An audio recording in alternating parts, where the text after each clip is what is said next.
Welcome, everyone, to this session, which is focusing on the growing threats to democracy from authoritarianism. Really delighted to have everyone here for what should be an excellent discussion. I think in the opening session, we heard a number of factors that are contributing to the challenges, threats to democracy. One of them is, and I think this has been underappreciated, at least in recent years, has been what we're calling resurgent authoritarianism. And I just put it in this context. I think what's happened over the last dozen years or so, and institutions like Freedom House have followed this and analyzed it very carefully and closely, is that a number of key authoritarian states have become more repressive over this period in time. So you can think of countries like China and Russia and Iran. Certainly most of the states in the Middle East, perhaps with the exception of Tunisia in the aftermath of the Arab uprisings, are more repressive today than they were. Countries like Azerbaijan are more repressive today than they were 10 years ago, 12 years ago.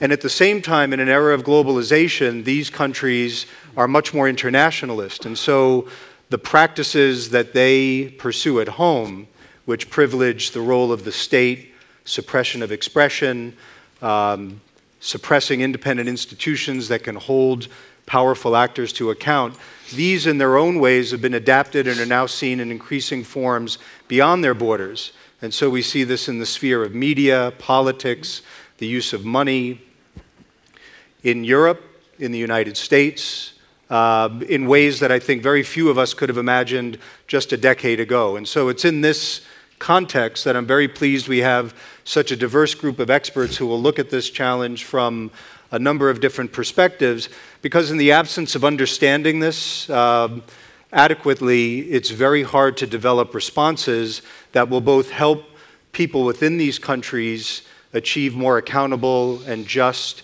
and prosperous societies, but also today to defend the integrity of the democracies that increasingly face challenges projected from these authoritarian states. And so I'll just quickly introduce the panelists. I think you have bio information, and then we'll get right into the discussion. So all the way to my right is Vladimir Kara-Murza. For those of you who were at the opening session, you had an opportunity to see his clear-minded view of the world and his eloquence. So it's very, I'm really delighted that we were able to secure him for this discussion as well.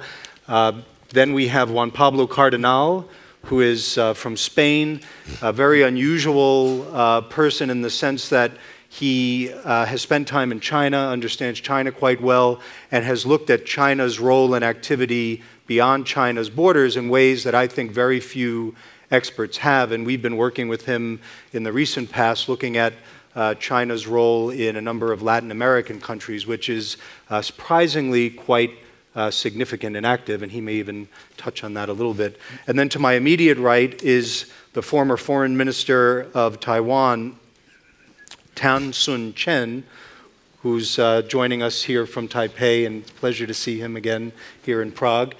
And then to my immediate left is Stéphane Dion, who's the ambassador to Germany and special envoy for Europe, and Canada. And then all the way to the left is Suat Kineklioglu from Turkey. I got it? All right. Thank you.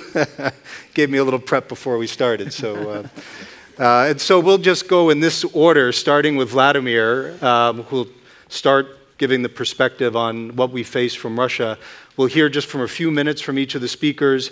We'll have a conversation among the panelists for a bit, and then we'll open it up for questions before we conclude. So, Vladimir. Thank you, Chris, and I'm delighted to be here. Thank you for chairing our discussion this morning. Still morning, right? And it's a very important topic, of course, and one that's unfortunately very relevant to Russia and has been for the last almost 2 decades now. One of the, or rather among the many things Mr. Putin can be accused of, hiding his intentions was not one of them. He immediately, even before he formally became the president of Russia, set out very openly what direction he wanted to take our country. And I actually remember the date, surprisingly enough, when I realized who this man was. This was the 20th of December, 1999.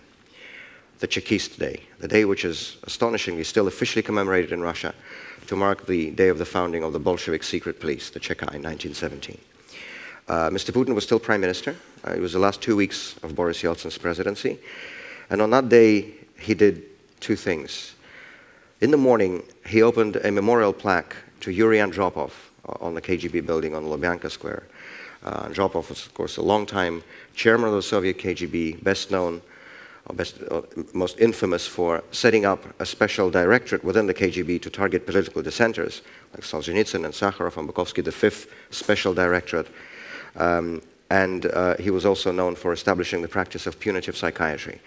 That is, declaring dissidents mentally insane and sending them to psychiatric asylums, which according to their testimonies was the worst form, the worst thing that could happen, worse than prisons, worse than labor camps. So in the morning he opened a memorial plaque to this guy.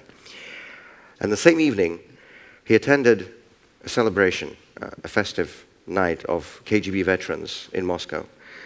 And he told them publicly, with TV cameras present, with a smile on his face, he said, "I can report to you that a group of FSB officers sent undercover to work in the government of the Russian Federation is fulfilling its mission." And everybody started clapping and laughing and thought, what a cute joke.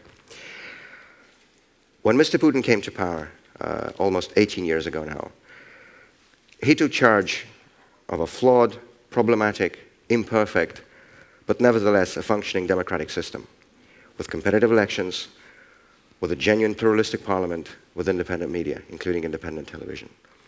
And it didn't take him long to transform an imperfect democracy into perfect authoritarianism. It took him all of 4 days after his official inauguration in May of 2000 to send armed operatives from security services to raid the offices of Media Most, which was at that time the largest independent media group in Russia, the parent company of NTV. Again, at that time, the largest independent television channel, something we don't have today. And within the first 3 years of his rule, Mr. Putin had managed to get all television channels, all nationwide television channels under state control. He managed to turn elections into a largely meaningless ritual, where the results are determined not by how you vote, but how you count. Parliament, of course, famously became not a place for discussion, as its own speaker has put it. And today, the level of political repression in our country is fast approaching late Soviet levels. According to Memorial, the leading human rights organization in Russia, we have more than 100 political prisoners today. That is a conservative estimate. There are probably many more, but that is the officially, or not officially, but widely accepted figure. And to put this in context, in 1975, when Andrei Sakharov wrote his Nobel Prize acceptance speech, which his wife Elena Bonner read out in Oslo because he wasn't allowed out of the country, he listed up 126 prisoners of conscience. In the USSR, which was twice as big as Russia is, and also this was the height of the Brezhnev-Andropov era. Now that was not an exhaustive list, there were many more then as well. These are just the people he knew by name. But this list we have now is also very conservative, and the levels are almost the same. And of course, as you all know, 2.5 years ago, a little more now, the leader of the Russian opposition, Boris Nemtsov, was assassinated on a bridge in front of the Kremlin. And 2.5 years on, there is complete impunity surrounding those who had organized and ordered this assassination. For too long, I think, many leaders of Western democracies preferred to turn a blind eye to all of this and try to find some kind of modus vivendi with Mr. Putin's regime, regardless of what was happening in Russia. I had a conversation about 3 weeks ago with a policymaker in Washington, D.C. I'm not going to say his name. And he told me, well, you must understand, he said, a lot of us in the West don't really care whether or not there's democracy in Russia. All we care about is Russia not attacking or invading other countries. And I answered to him, well, you know what? Those two things are directly and inextricably linked. And they always have been. In modern Russian history, domestic repression and external aggression always went hand in hand. Because why would a government that violates its own laws and disrespects its own citizens be respectful of international norms or the interests of other countries? It wouldn't, and it hasn't. And so those in the West who chose not to notice the media censorship and the political repression and the election fraud in Russia year after year after year, one day in March of 2014 woke up to the first territorial annexation in Europe since the Second World War. And apart from engaging in direct aggression against other states, Mr. Putin's regime is also happy to attack and undermine democratic institutions in other countries, as we have seen increasingly over the recent years. After mastering the art of achieving the correct election results in Russia itself, they began trying to affect election outcomes in other countries with various success, but they've been trying to do it very actively in Georgia, in Ukraine, in Moldova. They've been meddling in Western European countries. A few years ago, the Kremlin openly issued a multi-million euro loan, actually through a Czech-based bank, to the far-right Front National party in France, ahead of the French elections. And from what we hear in the last many months now, there has been an active attempt to interfere in the American election last year. And this is only what we know from open sources. When the government in Russia changes, and when the archives are opened, I think many people are looking forward to finding many interesting things in those archives, including things relating to what the Kremlin has been trying to do in other countries. And so people have been discussing how best to respond to this aggression, direct and indirect. And people have been talking about cybersecurity and conducting thorough investigations into what's been happening and strengthening legal protections and legal safeguards. And all of these are very important. But I think there's one measure that's more important than anything else. Because there's a fundamental paradox at the heart of Putin's system of power. And that paradox is that the people, the operatives of the Kremlin regime, the oligarchs connected to the Kremlin regime, the people who want to attack and slander and undermine the West, also want to live in it. They want to keep their money in Western banks. They want to educate their children in Western schools. They want to buy high-class real estate in Western countries. And we think that this double standard has to stop. This was not the case in Soviet times, by the way. I mean, for all the things members of the Soviet Politburo did, which is basically the same thing these people are doing now, they didn't want to have Western lifestyles. And we think this double standard has to stop. And we think that those people who violate the most basic norms of the civilized world and who undermine the most basic norms of the civilized world should not be allowed to enjoy the privileges and the opportunities that the civilized world has to offer.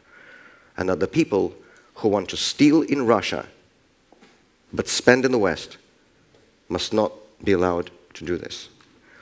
And it's very heartening to see in recent years some Western democracies finally beginning to put a stop to this enabling and to this double standard. 5 years ago, in 2012, the United States of America became the first country to pass a Magnitsky Act, named after a Moscow lawyer who exposed the government corruption scheme and was killed in a Moscow prison. This law stipulated that those who engage in human rights abuse and corruption in Russia will no longer be able to receive a US visa and use the US financial and banking system. This was a very honorable law. It was a very effective law. As Boris Nemtsov said, and he played a key role in helping it be passed in the United States, Boris Nemtsov called it the most pro-Russian law ever passed in a foreign country, because it targets those who violate the rights of the Russian people and who steal money from Russian taxpayers. And last year, Estonia became the first country in the European Union to pass its own version of the Magnitsky Act, the bravest country in the European Union, the former Soviet Republic bordering the Leningrad region, the first EU country to pass the Magnitsky Law. And just last week, the Canadian House of Commons unanimously passed its own version of the Magnitsky Law, and we're looking forward to final Senate passage and royal assent from the Governor General in the coming weeks, and to Canada becoming the third country in the world to pass its own Magnitsky Law. And we hope to see other Western democracies take a lead on this issue, and sending a message to those crooks and those human rights abusers that they will no longer be welcome in your countries. And apart from the moral aspect of this, which I think is absolutely unquestionable, it also has a very practical purpose of defending your countries and your systems from the import of corruption and from the import of corrupt political influence of the Putin regime. And in this way, I think it goes directly to the issue that we're discussing in this panel. So thank you very much, Vladimir, for all those observations. I would note that think the distinction you made between the challenge, say, from 40 years ago and today is that Russia, China as well, is deeply integrated in our systems in a variety of ways, including through corruption, and this requires a different perspective to get at it. The other thing I note, and I think you made this point incredibly powerfully, is that the system in Russia has found ways to manipulate domestic media, to manipulate its elections, and I think what we see is that the interests of the government in a country like Russia actually animate its values. And so what they're doing beyond their borders is visible to us now in an age of globalization in ways that I think we couldn't have anticipated. So let's turn to Juan Pablo Cardinal, who's looked very carefully at China's role and activities and ambitions beyond its borders and its impact on democracy. Thank you, Chris. Good morning.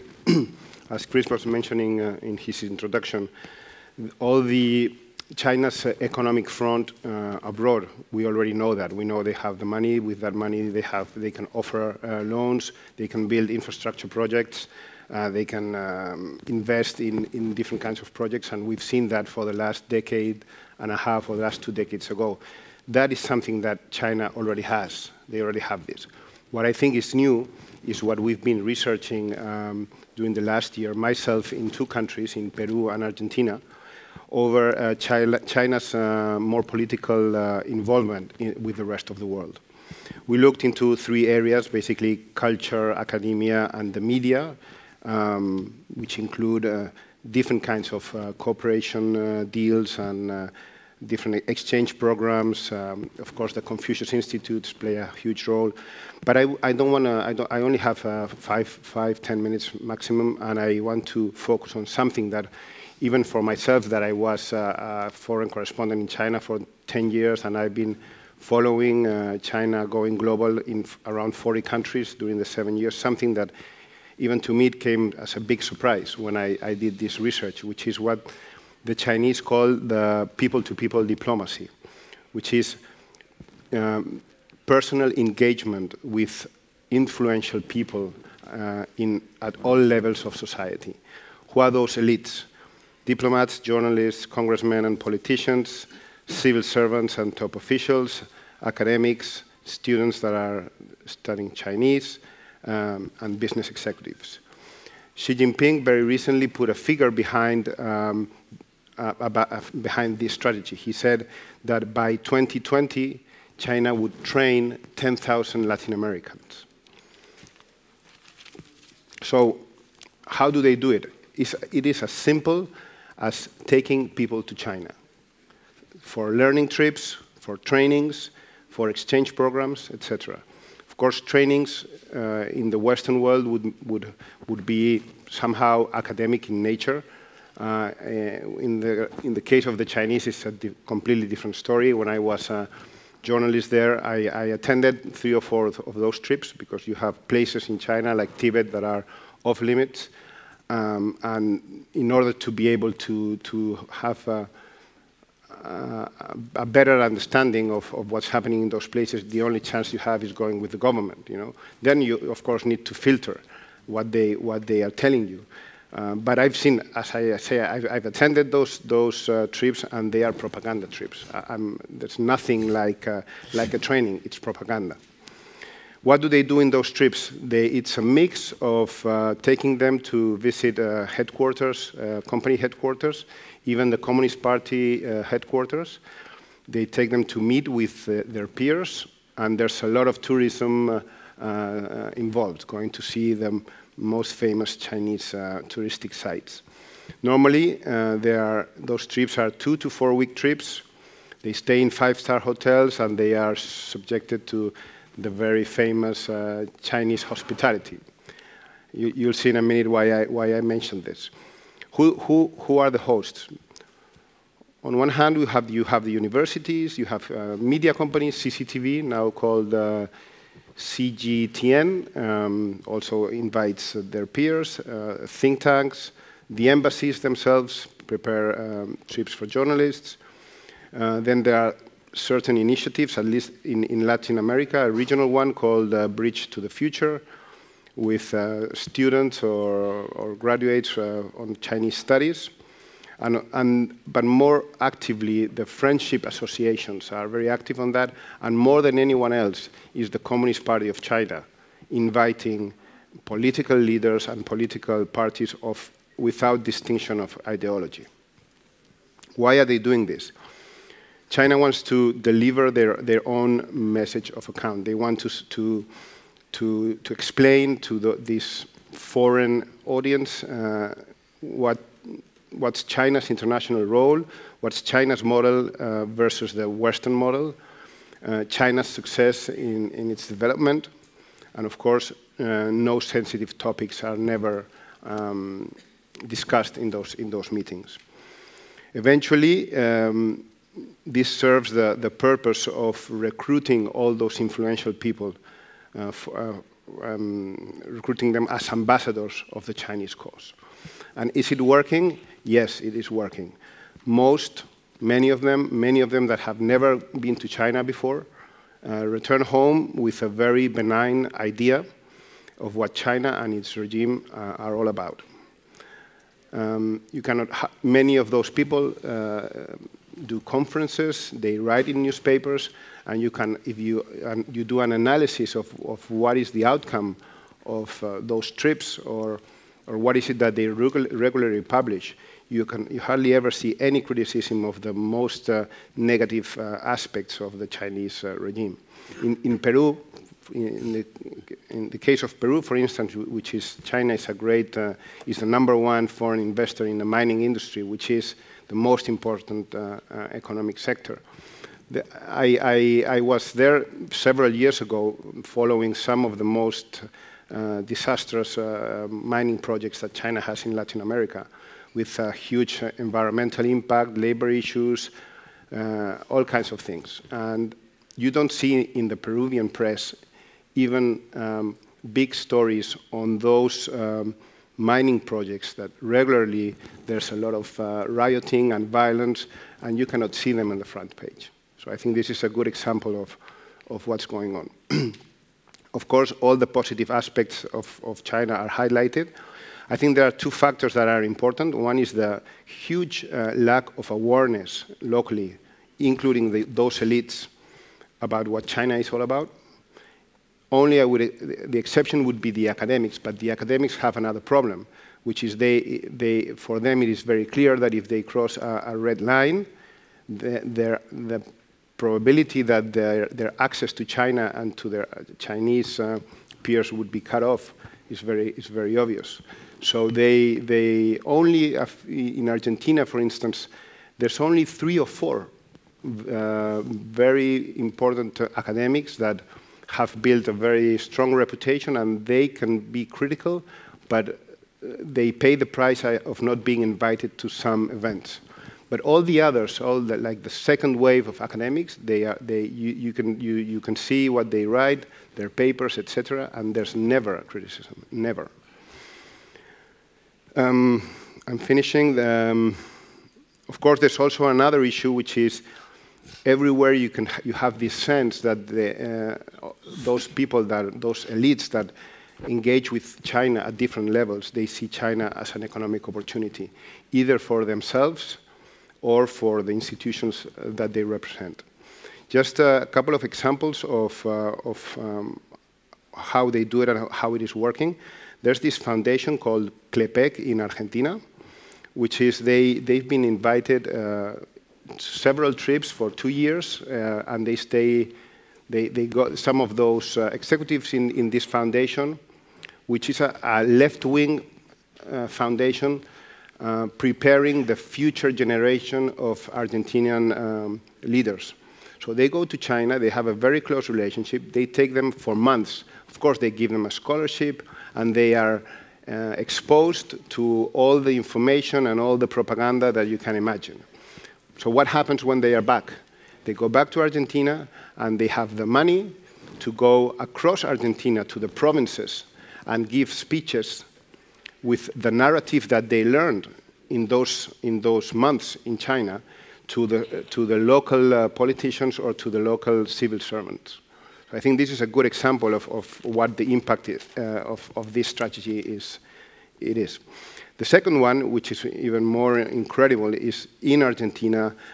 I attended one conference with one of the two supposedly most prestigious Argentinian academics who had recently been invited to Lhasa for a couple of weeks trip. And I know Lhasa, and I've been there. I followed Tibet for a long time. I know exactly what I'm talking about when Tibet is in the discussion. Well,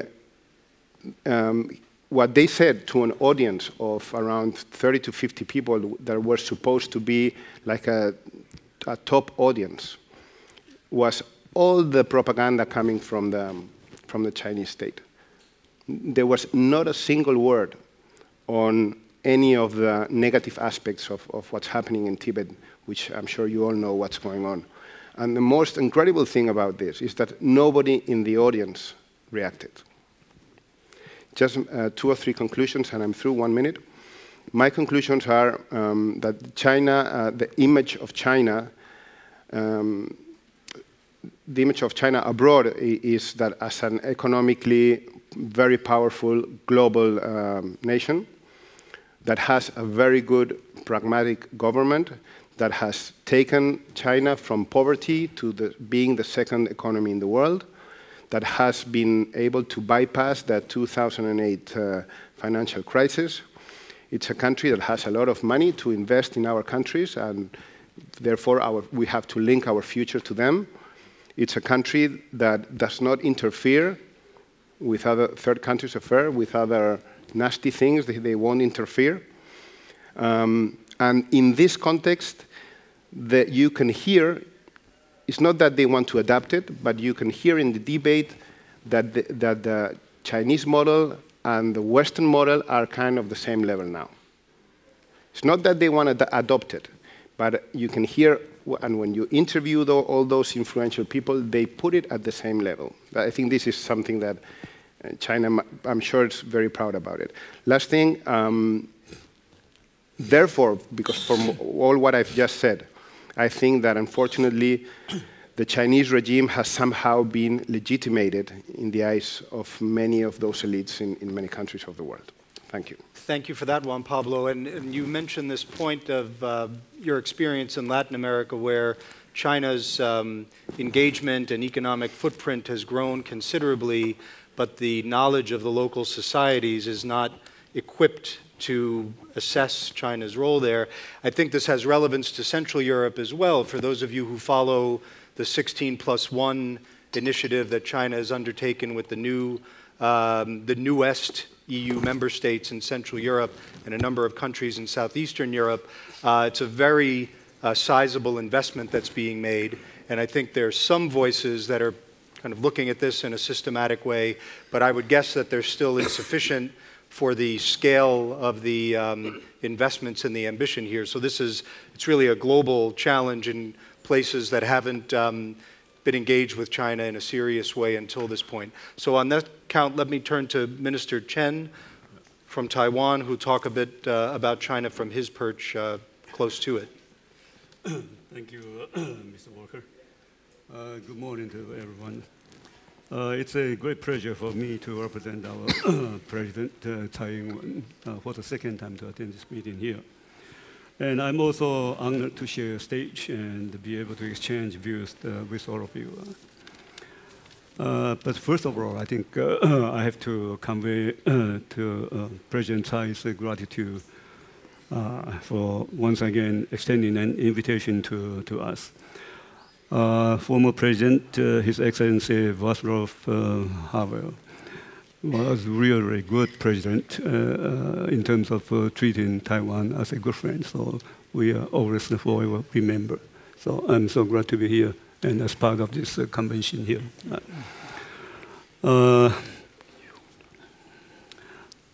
Taiwan and Czech Republic relations, I think will be able to grow stronger for many years to come. I think this is the strong belief that I have, not only by myself. I think most of the people in Taiwan, they believe in this way. So that's why I think today here, I'm not the only one participate in this session here. I have my good friend representing the Taiwan Foundation for Democracy. Dr. Xu is also present here. Yeah.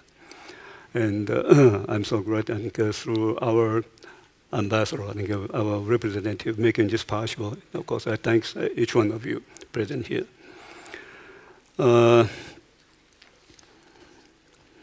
My talk basically would be limited to how Taiwan has been able to develop up to this stage to become a well-known democracy. Democracy in Taiwan and human rights, of course, we believe are the fundamental values of Republic of China, Taiwan, as you all understand it, which was the first nation in Asia to adopt a democratic form of government. I emphasize in Asia, the first one. Our people have been deeply committed to and greatly cherish those important values. Even knowing though, Taiwan has a long history of pursuing the democracy, but our democratic system, however, was gradually matured in the past 3 decades. 3 decades in the past. Yet even in these 3 decades, Taiwan's society has already gone through many free elections and democratic reform. So as a result, the people of Taiwan now have developed a strong civic mindedness and actively participate in public affairs. The democracy of today is a hard-won achievement in Taiwan. It was brought about by people who sacrificed their freedom and sometimes even their lives in Taiwan. So I'm very proud to be one of them. I said I'm very proud to be one of them in this process. As I fought for freedom and the human rights for the people of Taiwan from overseas for a very, very long time, I was deprived of the right to return to my own home country. Even when my father passed away, I was not allowed to return to attend the funeral service for my father.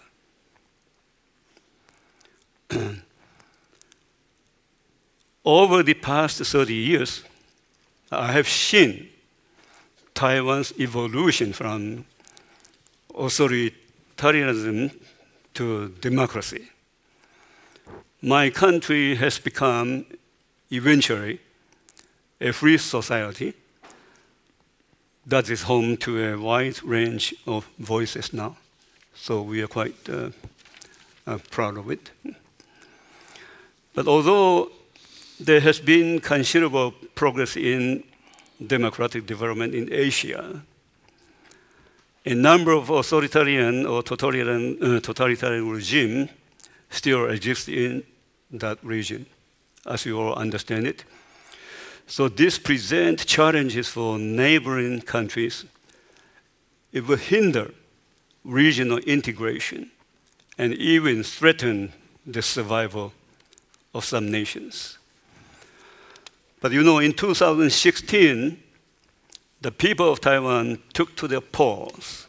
In 2016, the people of Taiwan took to the polls to complete the third change of governing party since the implementation of direct presidential elections, as well as the first change of majority party in our parliament in Taiwan. They elected the first female president. I emphasize, elected the first female president in Taiwan's history, in Taiwan's history, first time. In fact, President Tsai Ing-wen is the first female president in Asia not born into a political family. But with her background as a regular citizen, tremendous professional expertise and experience, and a staunch belief in freedom and democracy, she enjoys tremendous support among the people of Taiwan. So her election was an important milestone in our democratic development. So I will cite in the report, Freedom in the World 2017, that was released by US-based Freedom House this year. Taiwan was ranked as a free country for the 18th consecutive year. This simply just demonstrates that Taiwan has become a mature democracy. Its development from authoritarianism to democracy is a success story that shows Asian values. I emphasize Asian values and the concept of democracy and freedom are compatible and can prosper side by side. However, Taiwan and its mature democracy are in a real unique situation, as we talked about China's conditions and other countries put together. Our mature democracy are in a real unique situation. Why? While many emerging democracies face challenges from within, they face challenges from within. But Taiwan's democracy faces challenges from outside. This is an important point to keep in mind. Not only is Taiwan's very survival being threatened, making it difficult to gain security in the region, it is also internationally isolated, being excluded from international mechanisms and also discussions on the critical issues of our time.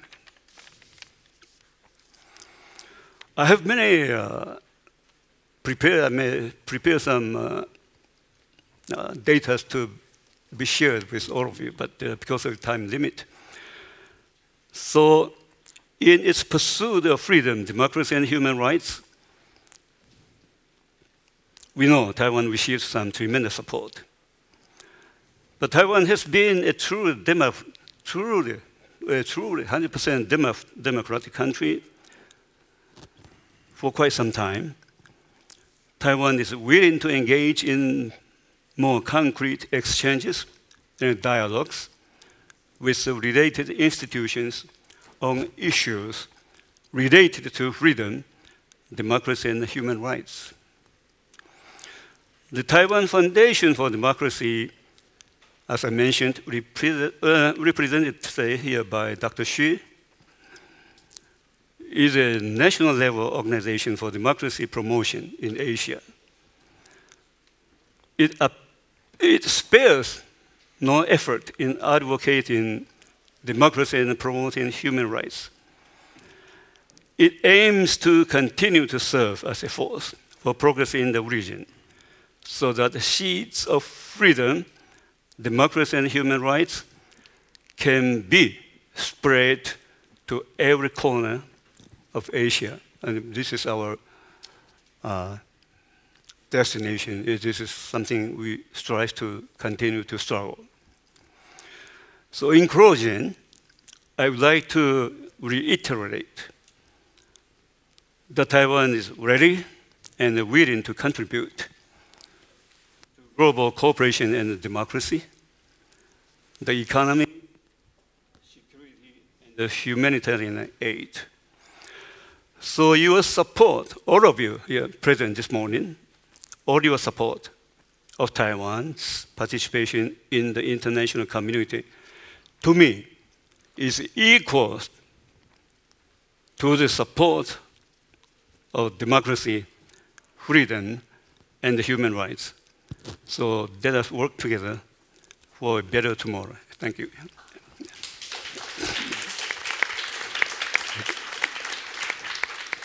So thank you, Minister Chen, for reminding us of Taiwan's success over these last decades and the challenges it still faces from its large authoritarian neighbors.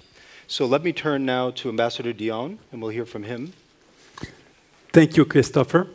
Ladies and gentlemen, I have a written text, so if you give me your business card, I will be able to send it to you, and the title is Making National Pride an Asset for Democracy. And in order to try to express clearly what I would like to say, I think it would be good to start from what I have heard this morning in the fascinating panels. Not everything that I agree with, it would be too long, but some of the remarks that have been made that may help me to be as fascinating as all the others up to now. Let's start with Felipe Gonzalez, who said it's almost impossible, maybe he said it's impossible, to impose democracy from outside. We may support, we may help, but it may come from inside. And that's a complicated task then. It would be easier if it was possible to impose democracy, but it seems that it's not the case. Then João Espera, professor from Portugal, said exactly what I want to say. He said, don't give national pride to the populist leaders as a monopoly for them. Don't make nationalism and democracy a dichotomy. Of course, we don't like some kind of nationalism, but at the same time, national pride is a very powerful ideology. And if you give it to the opponents of democracy, you will make a terrible mistake. And I fully agree with that, but it's not an easy thing to do, but it's the main point I would like to make. And then Vladimir said in the panel before this one, don't allow the authoritarian leaders or populist leaders to say to you, don't interfere in my internal affairs. You're insulting my people, my nation. Respect us. As a foreign minister, foreign affairs minister and a diplomat, I always hear that from countries that are not respecting democracy. You're insulting our people. Respect the way we are. Respect our traditions. In fact, each of these countries signed international commitments toward liberal democracy and universal human rights. And democracy is clearly a universal right. As Yasha Monk said, democracy is for everybody. But when I was a kid, I was hearing, I remember that democracy is not for Latin people. As a French Canadian, it was very difficult to accept, but many French Canadians were saying that. We need to have an authoritarian leader, it's the way we are, we Latin people, we don't have the discipline to be shaped for democracy. But then a new generation of Quebecers said, we will not accept it. And they started to modernize their institutions and to make Quebec an asset for the improvement of democracy for the whole Federation of Canada. We called it the Quiet Revolution. It has been a matter of pride for Quebecers, and young Quebecers learn it in their at school, the way the Quiet Revolution made Quebec a much more acceptable society and an asset for the whole of Canada. Well, I dream for a quiet revolution for the world. And for that, we need to make national pride an asset for democracy, as it happened in Canada. And it's not easy to do because the populist or sometimes authoritarian leaders are using nationalism for themselves. They are saying to their people, you know, this arrogant, cosmopolitan elite, I will toast them. I will speak for you. And with that, it's helping them to weaken the liberal democratic institutions, the check and balance, the pluralist parliament, the freedom of the press, the independence of the judiciary, on behalf of the people. That's the essence of what populism is, very connected to nationalism. So when I hear that, I wonder what Canada can do.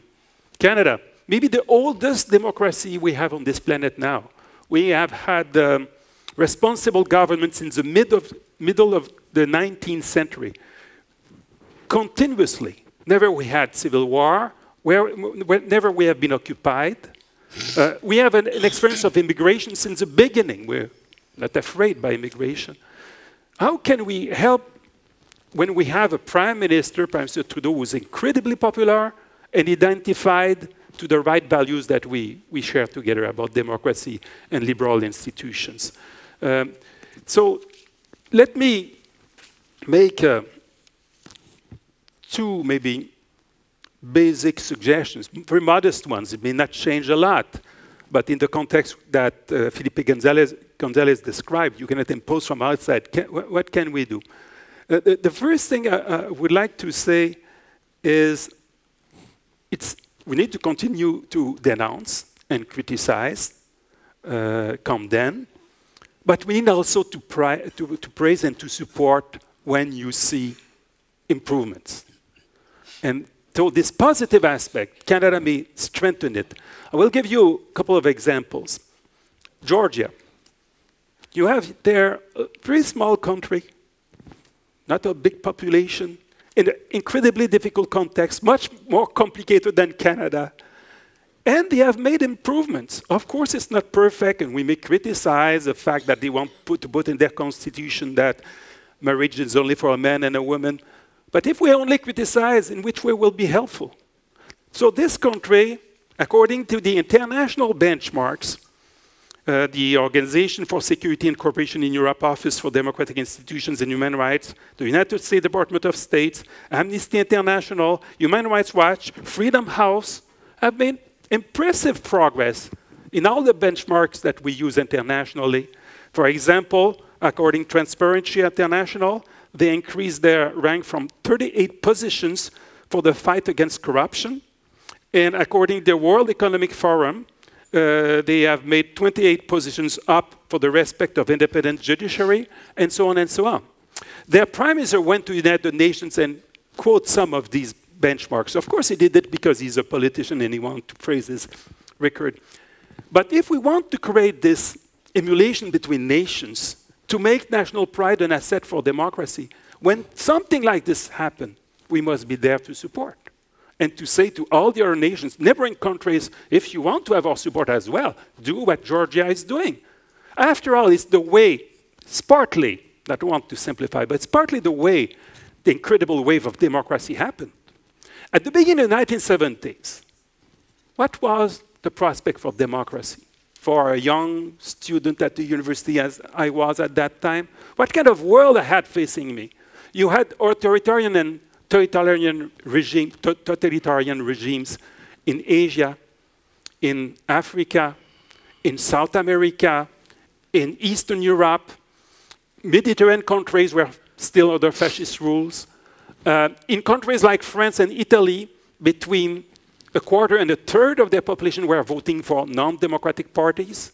In my own country, the unions, the academia, were under the ideological influence of undemocratic ideologies. The United States were weakened by the scandal of Watergate and the war in Vietnam. That was the world. And then came the revolution in Portugal. Ray Carlos made the right decisions in Spain. And you created a kind of emulation. People in South America said, if the Spaniards are able to do it, we will too. And it went up until the fall of the Berlin Wall. So national pride at that time was an asset for democracy. It was not the only force, it's not what I'm saying. But it would be a mistake today to oppose the two and to not make national pride an asset as it has been for the world and for my own society, Quebec. The second thing I would like to say before to conclude is we need to improve ourselves, the well-established democracies. If we want to be able to help the new democracies to stay democracies, and the countries that are not yet democracies to become democracies, we need to be much more exemplary than what we are. And if you look the populist trend we have in our countries, don't want to simplify, but I will, because I need to conclude, I will insist on two aspects: economic fears and anxiety, and cultural fears and anxieties. So economic ones. We have built societies that were egalitarian, and they've stopped to be egalitarian. You have economic growth that benefit for 1% of the population, and the rest is frustrated. They have the sense that it's not for them. It's for an elite, indeed. Oh, so if you have a populist leader saying, yes, yes, yes, indeed, this elite is using the institutions against you. I will take these institutions for you. I will weaken them, or I will politicize them for you. Then we are vulnerable to that, including in our well-established democracies. And Canada is not immune against that. Up to now, we have been lucky. We don't have a populist force in Canada. But it may happen at any time. So when Prime Minister Trudeau increased the taxes of the rich and cut the taxes for the middle class and created a kind of a minimum wage for families with kids, I think the kind of thing we need to do much more in Canada and everywhere. Because otherwise, if you have the more and more unequalitarian societies, you open the door to the risk of populism in the well-established democracies, and it will weaken our capacity to promote democracies elsewhere. About cultural anxieties, we have aging populations facing a wave of immigration, and some countries have no experience of it, almost no experience of it, like the country in which we are today. So for populist leaders, it's very easy to exploit it. We in Canada are very lucky. We have as neighbors 3 oceans and the richest country of the world, the United States. So to control illegal or irregular migration is easier in Canada than elsewhere. So we should not brag too much and to lecture the world and to lecture Czechia, accept these immigrants. We are able to do so. The very moment in the last months we have seen, coming from the US border, people coming in an irregular way because they were afraid of the Trump policies in Canada. We have seen in Canada the same resistance you see in Europe. Hey, hey, hey, they are not respecting the rules. They are jumping the queue. It's not acceptable. And we may see a trend of populism coming if we are not careful in Canada. So we are not lecturing other countries. We are just saying that in Canada, immigration has been an asset. In Canada, these people coming from everywhere make our countries stronger. And we have developed some policies that may be helpful for the Czech Republic, or for France, or for all the countries, for Germany where I am, all the countries that are looking to have sound policies to give confidence to their aging population, that to bring people from outside makes sense, including Muslim people. Because one of the things we need to admit is all the causes of populism are not on the same footing. Some are stronger than others. And I'm convinced that the fear of political Islamism, identified in the mind of the people with terrorism and violence, is an incredible political strength for populism. And we need to make sure that our Muslim populations are dissociate from that and are perceived as people that may become good citizens and an asset for our countries. So these are not easy, but if we are able to improve our own democracies, fighting populism in its trigger that are both cultural and economy, if we're able to find a way to make national pride an asset around the world, I'm confident that we'll create a new wave for democracy. Terrific. Thank you, Mr. Ambassador. Yep. And now we'll hear from Suat. Thanks, Christopher, and thank you to the Forum 2000 for inviting me again. It's great to be in Prague. I would like to start with some general observations about the topic, and then also go into describing an essential weakness that I keep seeing in open, tolerant societies. And I think I will end with a warning in that respect.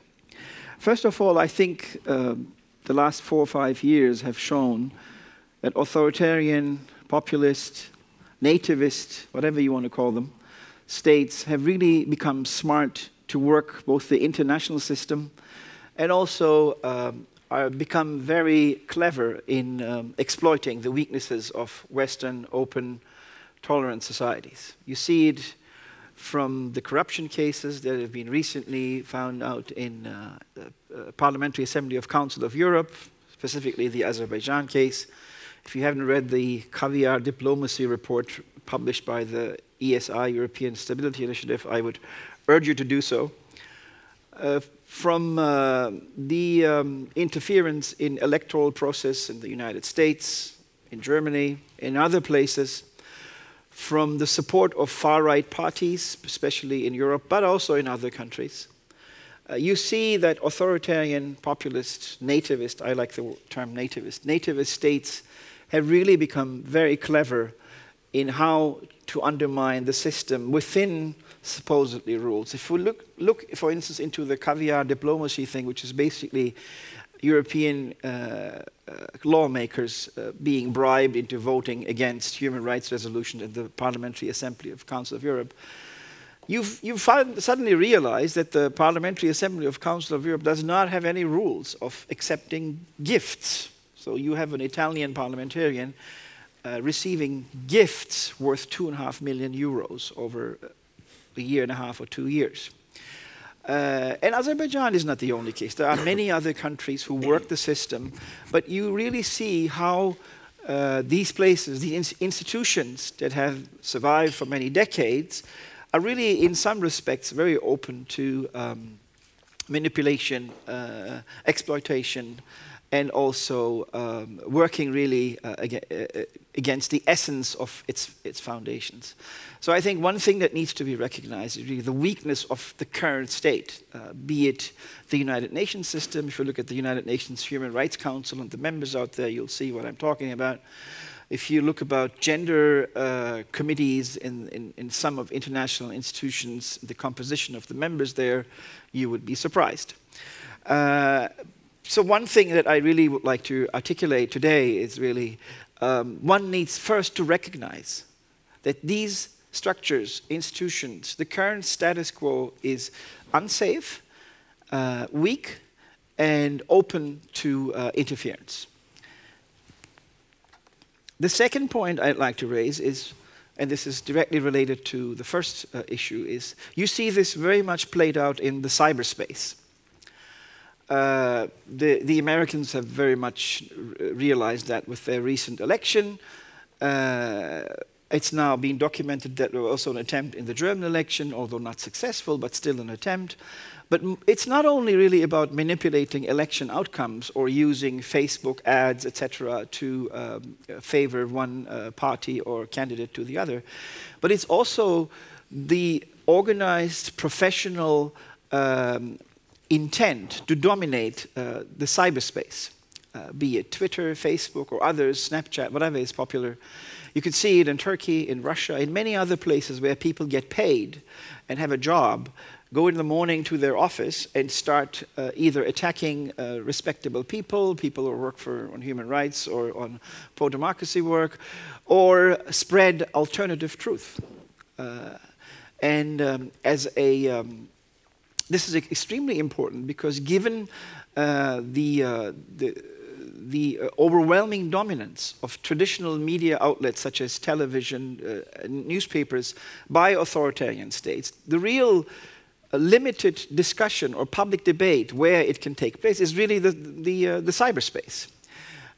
In Turkey, it's Twitter.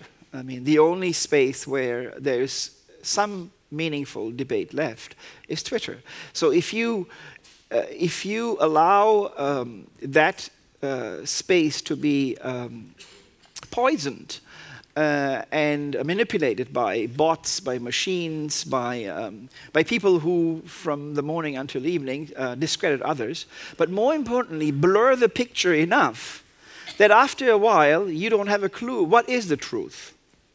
I mean, there's something that happened, or that person A or politician X has done or said, and then there is, over this process that mostly happens in the social sphere, the truth becomes blurred, and it's somewhere out in the middle. You never know whether that was actually happened, that what was actually said, or that was the reaction of country X or politician Y. And this sort of uncertainty, this sort of not knowing, allows authoritarian states, structures, political actors to survive and argue and maintain an alternative truth. Now, I don't come from the democracy or human rights work angle into this. I'm more of a foreign policy guy. And when I look at this, in the book that's been recently published by people who contributed articles last year to this forum, I examined the cases of Turkey and Russia. And if you look at these two countries, you see two countries who feel excluded from Europe, from the West. And you see in both cases an attempt first to join that entity, in this case Europe. When Putin first came into power, he tried to, he proposed with Lavrov a new European security architecture, a new way of thinking of Europe, but it was basically rejected. In the Turkish case, you see the European Union drive, which failed dismally, be it for Sarkozy or Merkel's policies, but also due to Turkey's internal developments. But in both cases, you have imperial histories, identity crises, Eurasia, West, Slavophiles, Turkey, it's East, West, Islam, Middle East. And both countries feel excluded from the privileged club. So you see a revanchist, sort of a reactionary contempt for these entities, and that's where I will lead into. We do not only see in these authoritarian states or political actors an urge to maintain dominance over their national territory, or maintain power, or continue the financial benefits of running the country. You see a genuine contempt for open, tolerant societies. They hate it. They don't like it at all because they feel excluded from it and they feel they have to get back. And I think we need to understand this psychology when you deal with leaders who run countries like that. It's not only about what they do in their domestic context. They are essentially anti-status quo powers who try to change the status quo. And I would like to end really with, again, as a sincere warning. I think open, tolerant, in some cases Western, in some cases non-Western societies are really still not, to this day, fully recognizing the threat that is at hand. I think we're just slowly now seeing some, especially since the Trump case in the United States has now alerted many quarters that were earlier not really so cognizant of the problem. Brexit in the UK, but in the midst of Europe, Poland, Hungary. I mean, you could not only explain this by being excluded or by being economically left behind. I mean, how can you explain the return in Poland, a country which is the center of Europe, is one of the greatest beneficiaries of European Union aid, money, economic opportunities, but still it's happening. And I appreciate what Ambassador Dion said here, that we should not leave national pride, patriotism, only in the hands of the authoritarians. Patriotism is love for your country, love for your history, for your common destiny, is a very strong power, important power. And we should not leave it to authoritarians. We should, when arguing and fighting against authoritarianism, we should demonstrate our patriotism. And because we are patriot, we want this sort of a society. Not because we are some internationalist or speak 7 languages and have an affluent lifestyle somewhere in New York or whatever. But because we are patriot, this is the kind of society we favor. And that's an important point. I thank you for raising that. But let me conclude with the sentence that I still think, I travel a lot, I do see a lot of people who live in open, tolerant societies. I still don't have a sense that they are truly aware of what kind of threat they are faced with. And I think if I will have any contribution to this conference, I urge you to wake up and really counter this. One thing that's now happening in the Parliamentary Assembly of the Council of Europe is that they are now putting up new rules that put limits on what people can accept as lawmakers who are voting in the Parliamentary Assembly of the Council of Europe. But it's not only the Council of Europe. There are many institutions, many constitutions, many legal political orders that still allow many non-democratic actors to prosper and to operate within them. And I think it's extremely dangerous. And I urge all those who care about this to think about this seriously, because what we have right now may not what we may have tomorrow. Thank you. Thank you very much for that. So I'm going to pick up on points that were made by Suat and Ambassador Dion and just ask a question of the panelists, and then we'll move to the audience. I understand there's a microphone that people can use if they have questions, but I'd like to start with some of these last points. Ambassador Dion made the observation that these authoritarian regimes, and Suat noted that they've become much more clever in their manipulation of international institutions, including Council of Europe. We could add the Office for Democratic Institutions and Human Rights at the OSCE to that list. You see variants of this in Latin America and the OAS, in the relevant human rights dimensions there. And the fact of the matter is these countries have signed their international commitments, as you've noted.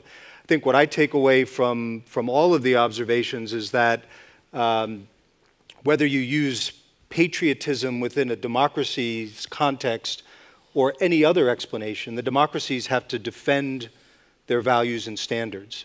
And many democracies are struggling with internal battles now, some of which may be connected to economic or social grievances, some of which may have to do with identity, some of which may be amplified through distortions by external actors. I think there are a variety of causes there, but at some basic level, the democracies have to defend their standards and values. And I think one starting point, certainly in the 58-member OSCE community, which includes North America, includes Europe, Central Europe, is to find ways to reinvigorate the institutions that have been seen as kind of key regional standard-setting institutions. So I'll start here for quick interventions, comments. Why don't we start with Ambassador Dion on this, and then maybe Suat if you want to add, and then we can do a variant of this question for the other panelists who wish to address it. Well, Christopher, I said what I thought about that. I think we need to make national pride an asset for democracy. That's a key, not the only thing we need to do, but it's something we have poorly done up to now. And I think Canada must be there, not only to praise, but to support a country that is doing the right thing. I think we need to strengthen our links with Georgia. I was there last week to show Prime Minister Trudeau's support and what can we build in a relationship that will help. And through that, to give an appetite for other countries to do the same.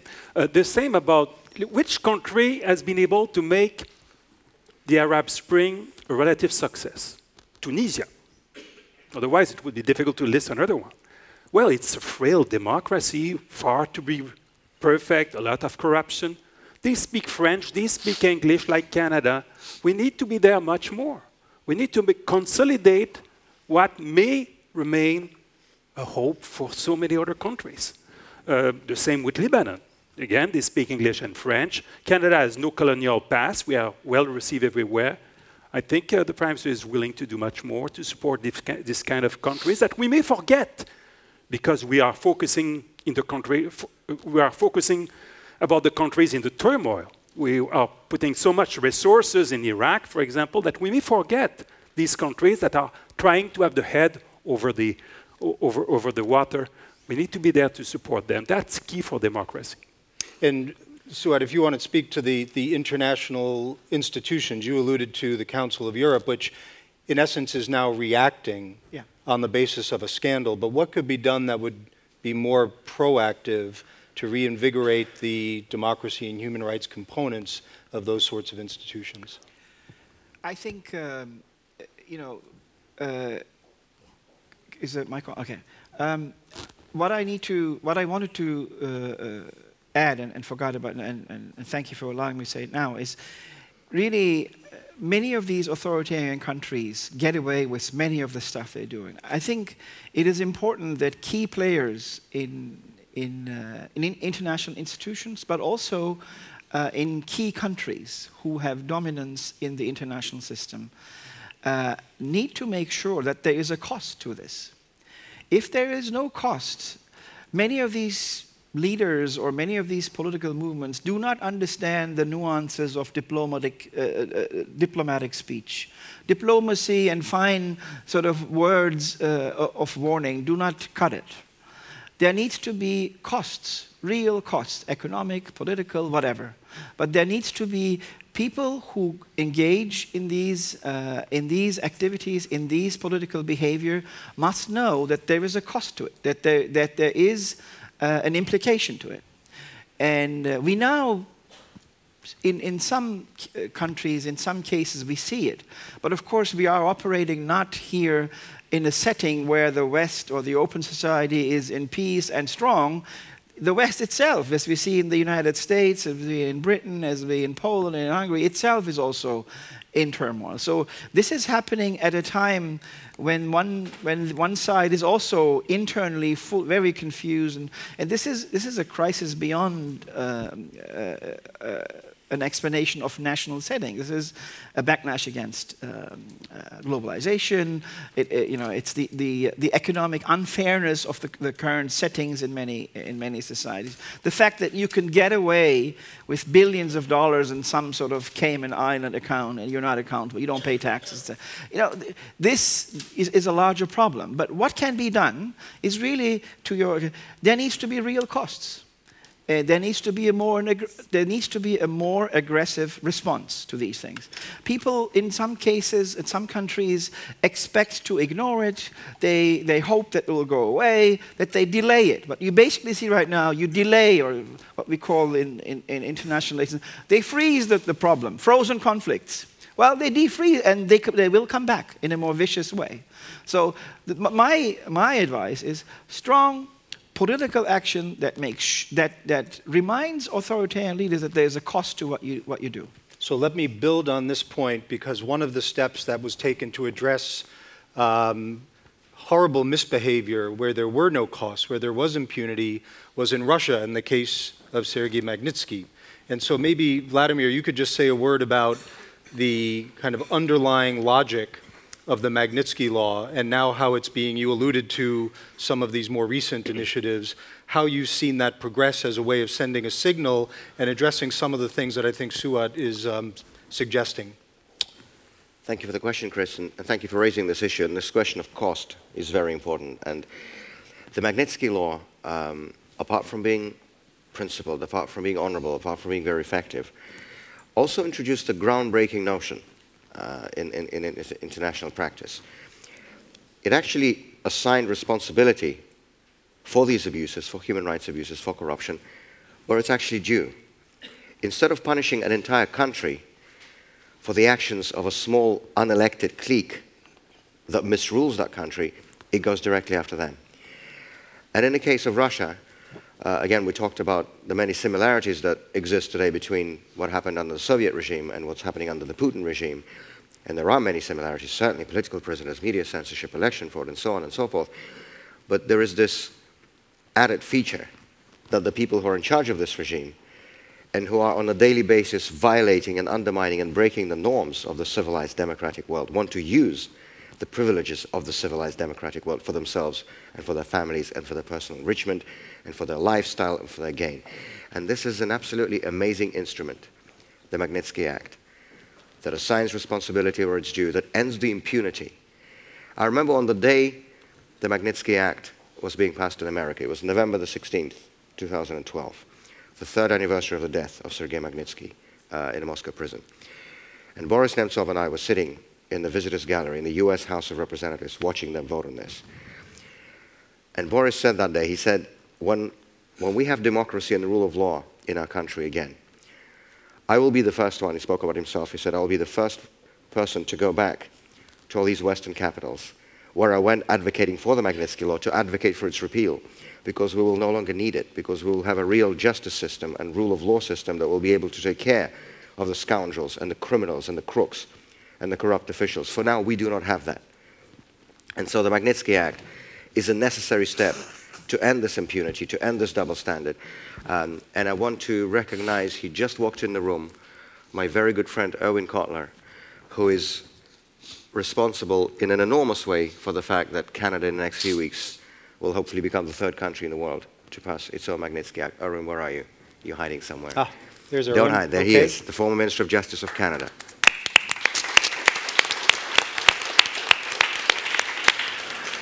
And as I said before, we hope to see other Western countries follow this lead. And it's also very important to distinguish between general sanctions and personal targeted sanctions. We do not advocate sanctions against Russia. I'm a Russian citizen. I'm not for sanctions on my own country.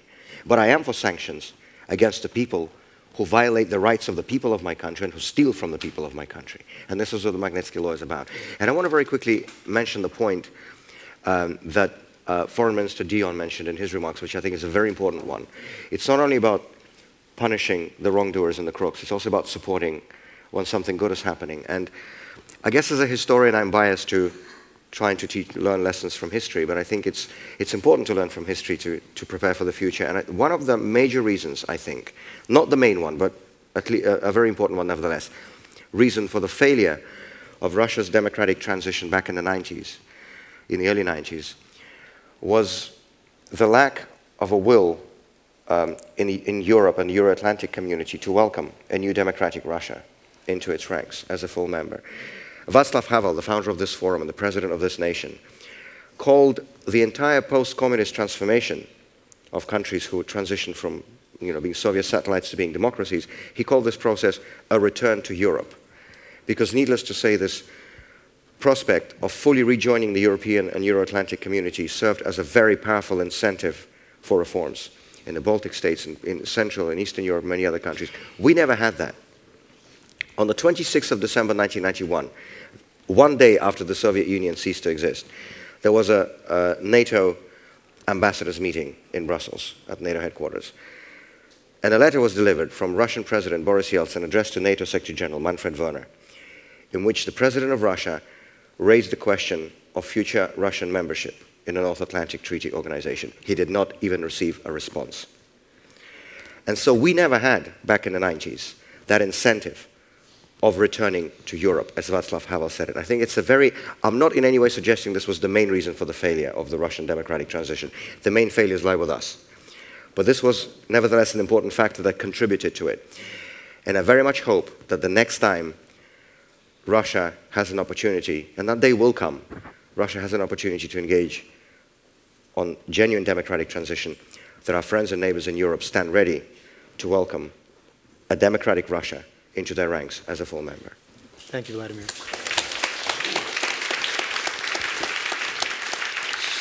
So I have a question for the other panelists, but I'm going to ask for their indulgence and see if there are questions from the audience that we'll take before we end. If there are, we can take several of them now.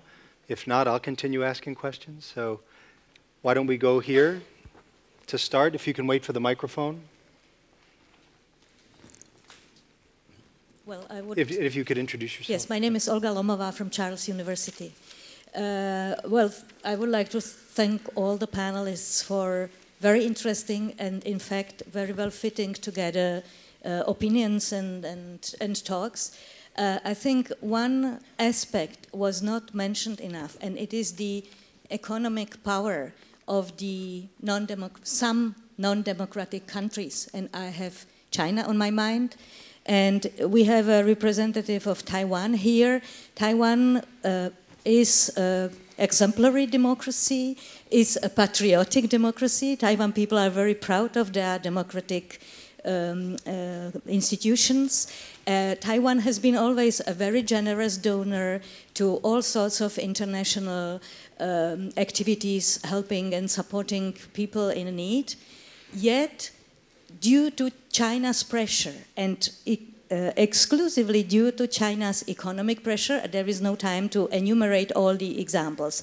Taiwan is being pushed out of its participation in the democratic world. And I don't know whether it's a question, it's just a remark, what to do about it, because the countries all over the world do it because of their economic interests. And it seems that sort of long-term selfish economic interests of individual countries eventually undermines democracy in Asia. And I remember there was a time when Taiwan was given as an example of successful democratization of an authoritarian regime, which could be followed by China's democratization, but it is not the truth anymore. Thank you for that. So I'll use that as a question for the panelists. We'll take two others now. Let's take the gentleman here. We'll take four in total very quickly if you can. We're running out of time. So this gentleman here. Hello? Yes, thank you very much.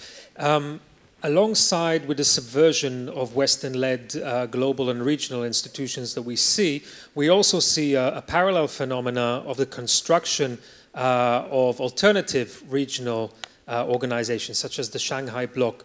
And I'm curious whether you think that those Russian, Chinese-led initiatives, there's also some Iranian initiatives in this context, pose a significant strengthening of this authoritarian surge. How real is that competition from anti-liberal actors who are seeking to construct alternative regional and global influence? Thank you. Thank you. And we'll take the gentleman here, and then we'll take one more over here.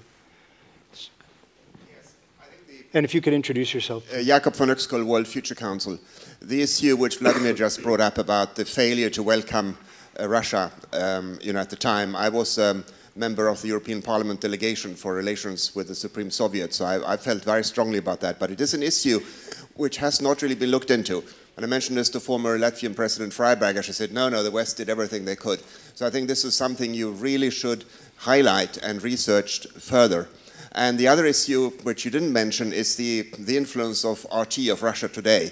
It's quite shocking how many people in the West mistrust their own media to the extent that they now get their news from RT. Okay.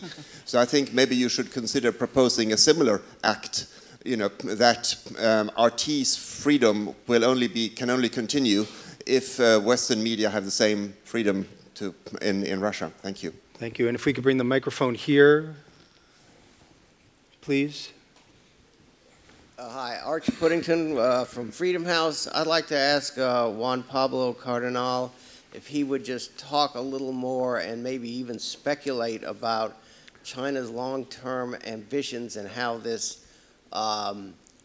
project to build influence in different parts of the world fit in. And then let's take the last one very quickly here, and then we'll go rapid fire at the end. Thank you. Good afternoon. My name is Csaba Gondol. I'm a human rights lawyer from Hungary and a former congressional fellow. My question would be that to the panel that it has been mentioned that it's really easy to exploit national pride and turn it into nationalism that is dangerous to democracy. How can you protect it not being exploited like that? It has been mentioned that it's really important part of democracy to many of us, and I share this value. What are the means and tools and how you can protect it from being exploited? Thank you. Thank you for that. So I see we have very little time left for the session. So what I might ask is if Minister Chen and Juan Pablo, if you could touch on the question that came on China's long-term ambitions and also the question on essentially China's economic leverage as a way of exerting its influence, political and other influence. If you could just give a succinct response to those questions, and then we'll turn to the others to address some of the other questions that were mentioned. Yes, please go. Okay. Thank you very much for the question. I appreciate it. I want to incite one report. About 10 years ago, there was a report coming out from a researcher working for Library of Congress in U.S. Capitol Hill. He said, suppose $100 been invested in Chinese market, 46% of the investment was coming from Taiwan. 46%. And then of all the goods circulating around the whole world's market, the Taiwanese investment set up a processing company in China, producing goods that would constitute 50% of the goods. So that's a big number. 46% investment from Taiwan, and the goods produced by a Taiwanese company in China was 50%. So this is a research paper I think published by US Congress, Library Congress. So that means that Taiwan almost put all the eggs in one basket.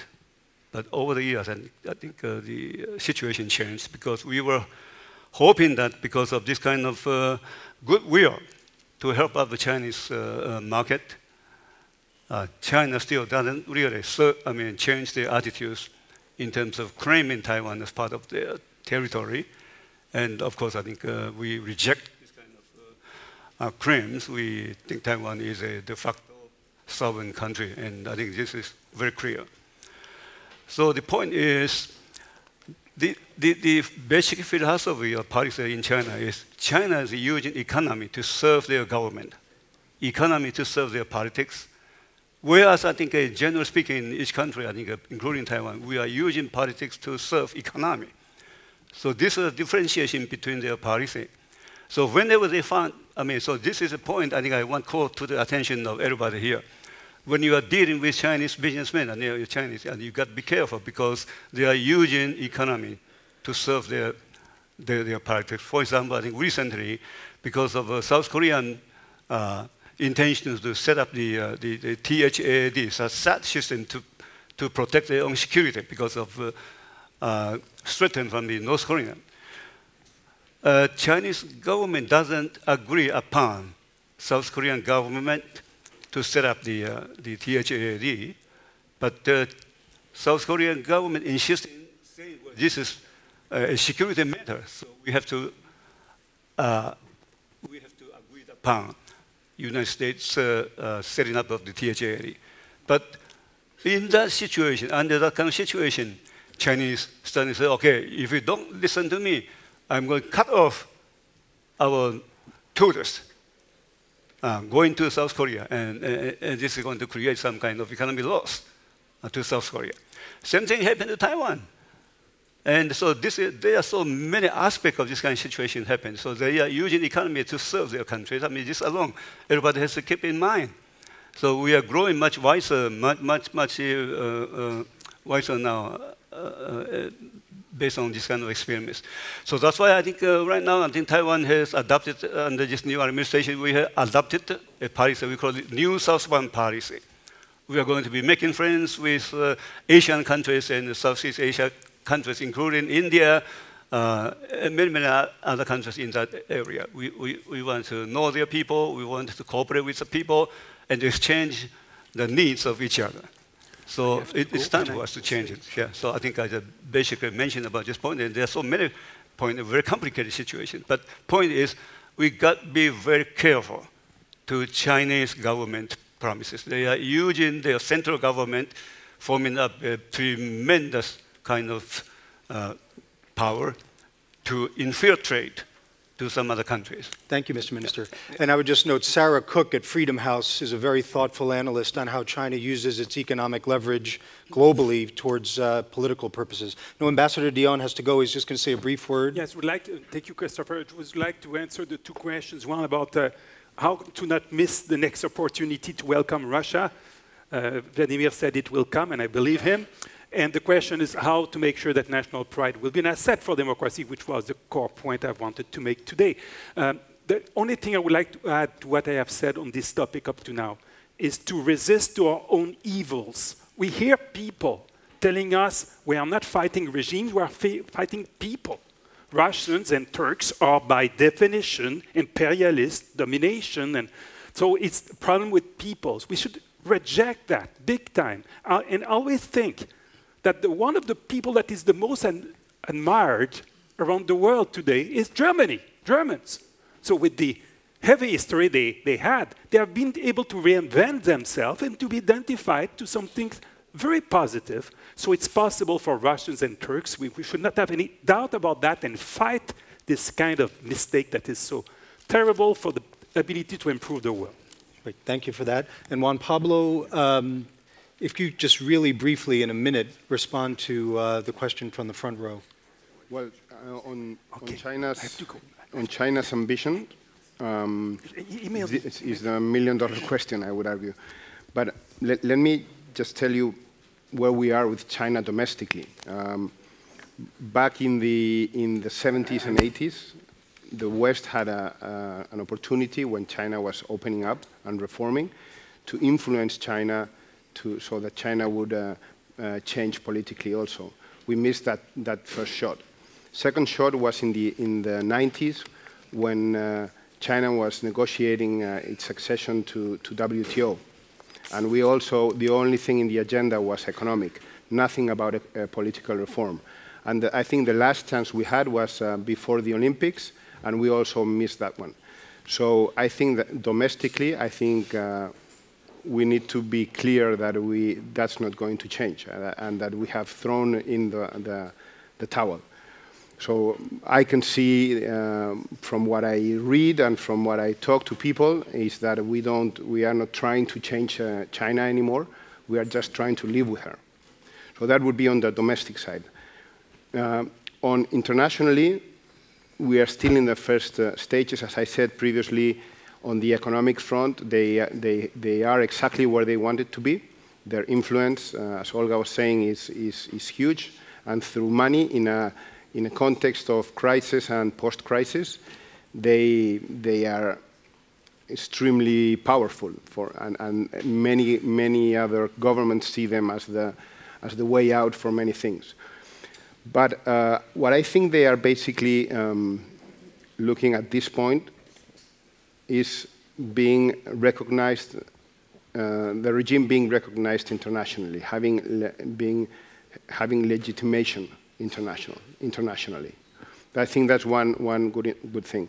The other thing is they still want to be powerful economically in all those countries where they invest. And there's an issue, at least in Latin America, the countries that I've been looking into, there's a huge asymmetry between China and its Latin American partners.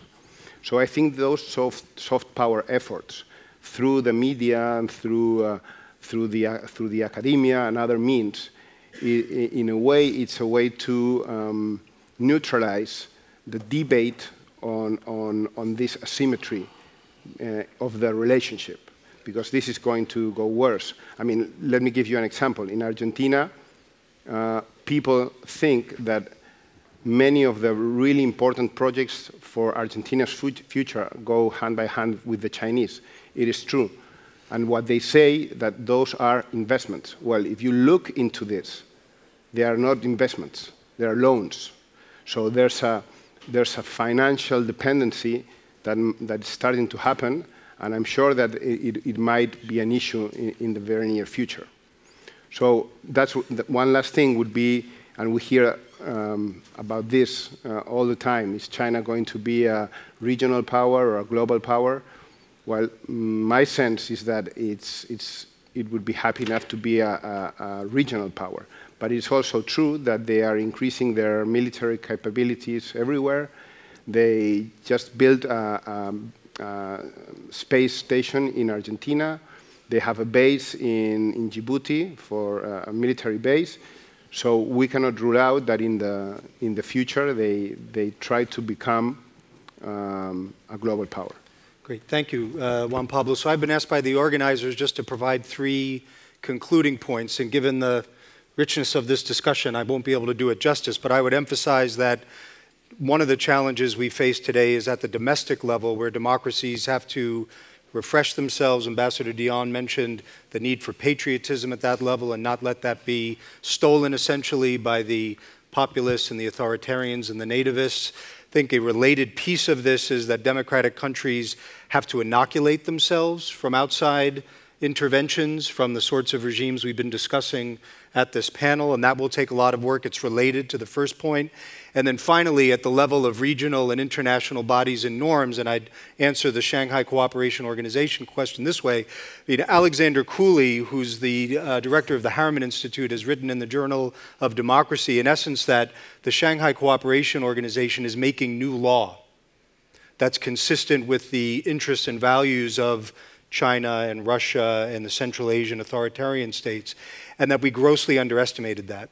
And that it's actually become far more important as a kind of point of reference in terms of concepts and values, but also more practically in terms of how they share information, share the ability to block activists from traveling, for example. And it's gotten horribly little attention and deserves a good deal more. So I think this is a point that everyone should take a moment to look into a bit more.